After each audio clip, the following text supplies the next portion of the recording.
afternoon, good morning, good evening. My name is Craig Blundell, and once again, I'm delighted to bring you another short mini lesson for 10 minutes in conjunction with the amazing Evans Drumheads.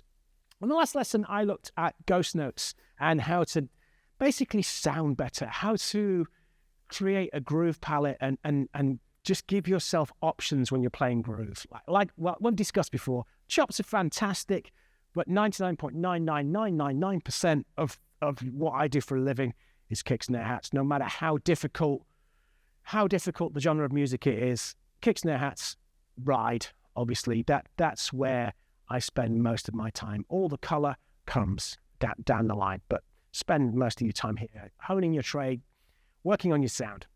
Today, I'm going to look at dynamics. Essentially, just a free-flowing lesson. I've got an idea of what I want to talk about. It may go in different directions over the next 7 or 8 minutes, but a little bit of fun. Dynamics are something that's often overlooked in music by a lot of drummers. It tends to have velocity 127 and just like now for a lot of genres of music, you know, you might not need a lot of dynamics. It might be just like right here, you are on. And we'll see you at the end for the bows and the waves. That's it. And that's great. I've got some of my friends that are playing some pretty hardcore, heavy bands. And that's what's needed. And that's great. Me, my part of the job. And we're all different. We are all different. We all play different genres of music. It's nice to have dynamics. It's nice to have things under the hands and control, especially with the feet as well. It's pretty hard going. It's pretty hard going. Now, I know some of my friends are teaching independence lessons with Evans, and loads of different players are doing different subjects. So I just want to zone into dynamics, because dynamics essentially create feel. To have good feel, you've got to have dynamics. Yes, you've got to have great timekeeping, all that sort of thing. So all of those elements that I'm sure I've talked about and loads of other players have talked about. But dynamics are something that you should always work on. If you can play a chop, and you can play something really nice, really fast, and really tasty, listen to yourself and say, right, am I at full tilt here? Am I really at full tilt? If I am, what can I do to change the feel of this drum fill? You may play exactly the same notation, exactly the same color, but you're hitting things different. Rather than head down and getting out that chop and getting that on the internet, think, right, okay, how can I take that chop or wherever it may be, or groove? I'm going to concentrate on grooves. All the notes are taken. So I'm going to concentrate on basic groove here. How can I then work on that dynamic that will make that chop or that groove sound slightly different? So today, I would like to do first things first about dynamics. Can we do it in its most purest form? Obviously, its most purest form is with sticks, and a great way of doing it is accents. Accents are a form of dynamics. So as before, I've done the one. I'm really into the 1-to-8 theory, by the way. So if I'm looking at 8/16 notes, I'll lean on the 1.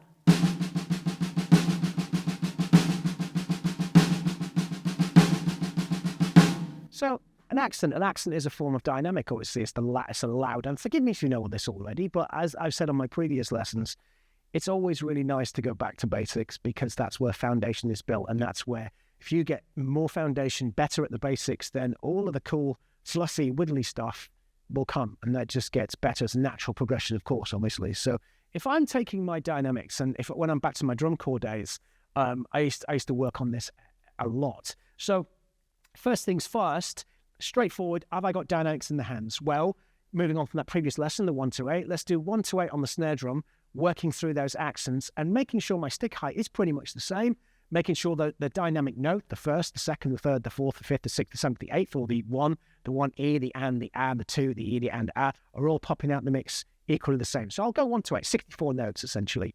1-to-8 or 1-to-2, E and a, and try and pop those accents out. So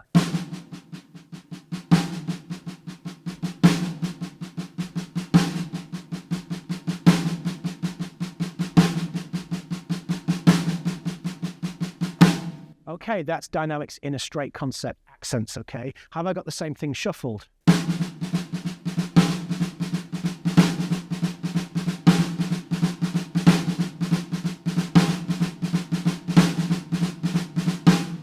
Okay. Have I got the same thing slightly tighter shuffle? So I'm moving, going on from the last lesson again.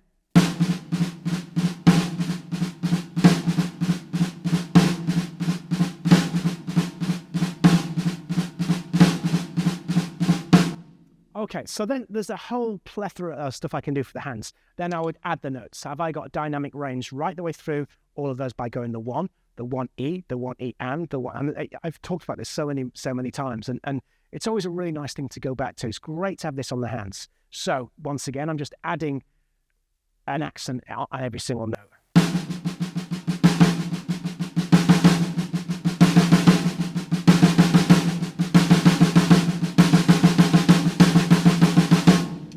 64 notes, of which half will be accent, half won't be. So I'm trying to build a dynamic range here. And this is right the way through from beginners to seasoned pros. Get this in the arsenal. It helps really, really well. And then obviously shuffle the hands. So I've got a dynamic range in the hands. I've got a stick height that I'm happy with, etc., etc., etc.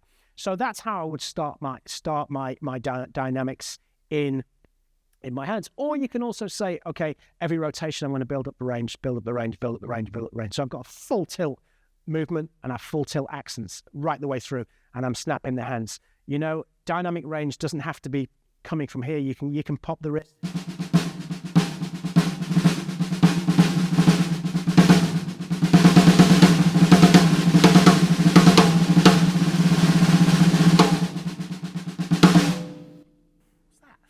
It's great to have that in the hands. It's great to have it, and it's always a work in progress for me. Another way I can look at this, and there's something that I'm really intrigued with, is basic 4-way dynamics. Okay, so and we'll look at kick and groove in a second. So I'm going to play. Forgive me if you've seen this before, but it's so good for the brain side of things, of working how if I can lean on a limb a little bit more than I should. So I'm going to play all 4 notes. I'm going to do floor tom, snare drum, kick drum, and a hi-hat at a fairly soft velocity. And once again, working on a dynamic range, all 4, starting off slow or low velocity-wise, bringing it up, bringing it down. So all my body is doing kind of the same feel or velocity. So I'll start off relatively quiet. And always at softer volumes, things are, for me personally, I don't know about you guys, things are harder. So the hi-hat might get a little bit bent out of shape if I'm at the tempo. It might come before the groove, before the beat, as it were.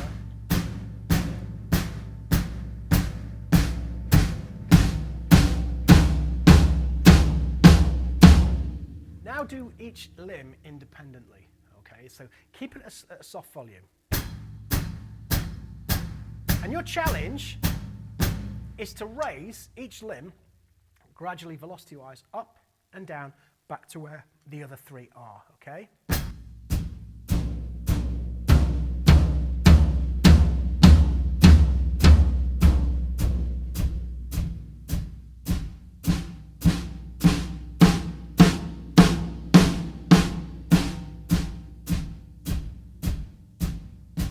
Kick.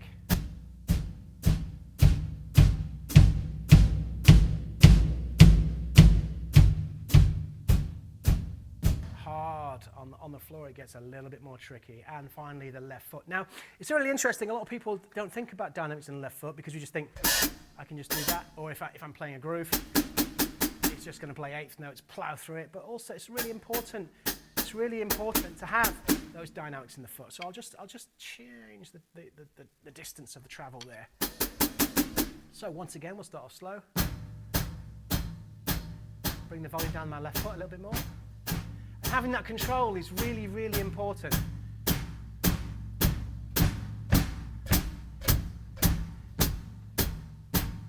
Bring it back down to where it was. So then you can say, right, okay, this time I'm going to look at the right hand and the left hand.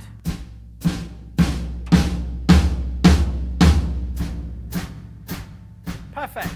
I might then say, right, okay, this is really good for the brain. You might say, right, I'm going to pick the feet, or I might just pick the right side, or I might just pick the left side up and down, or the kick and the left hand. This instance, I'll do the right foot and the right hand. Just slowly. Trying to keep that really soft velocity with the left side. Here it comes. Okay, we'll back where we started, and I'll do the left side.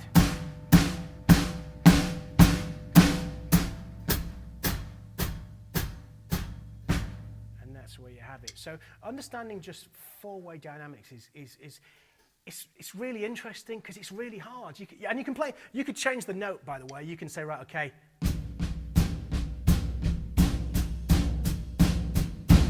do eighth notes, I can do triplets, 16th notes, 8th, 16th, no matter what you want to do. It's always going to be a challenge. So it's really good for that four-way, but exploring that dynamic range. So first thing I do is hands, accents. You can even, obviously, if I'm thinking of the anacrusis, the note before the downbeat, try and get the anacrusis softer, try and get the downbeat softer, try and get it louder. There's many ways you can do it. You can say, right, okay, let's do, in a previous lesson I did 1-8, the 1-8 theory. 10 minutes are up. No! 1-8 theory, where I've got 1-2, or 1-E and.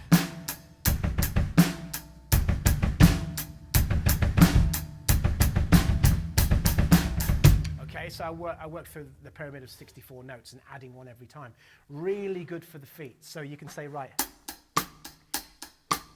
maybe I'll bring the tempo back a little bit. It's pretty tough. You have Popeye feet. So 1-8. Or you can work it on the opposite. So the 1, 3, the 5, and the 7 will be hit. The upstrokes, the E, the and, the E, and the and will be soft. So you can go.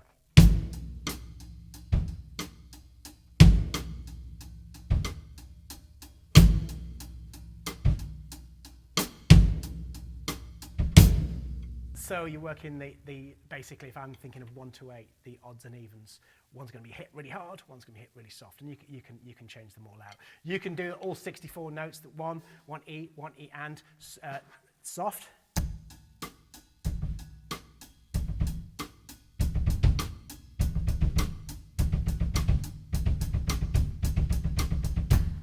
And then if you want it velocity-wise a little bit louder, great for your dynamic range, always on your kick as well. Super important, because you may have to feather the kick drum for certain things.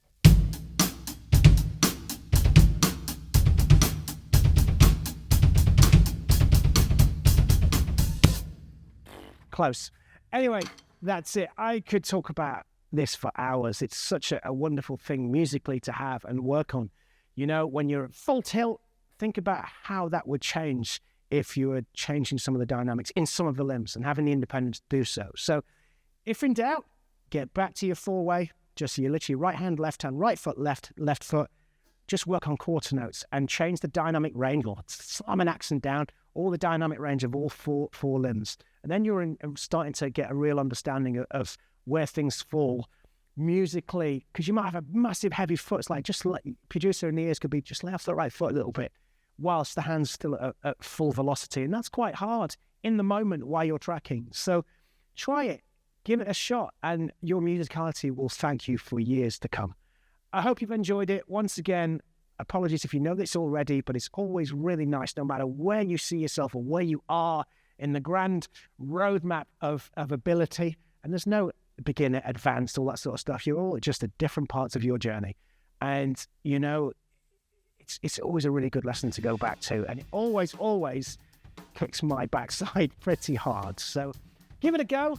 I hope you enjoy it, and I very much look forward to working with you again next time.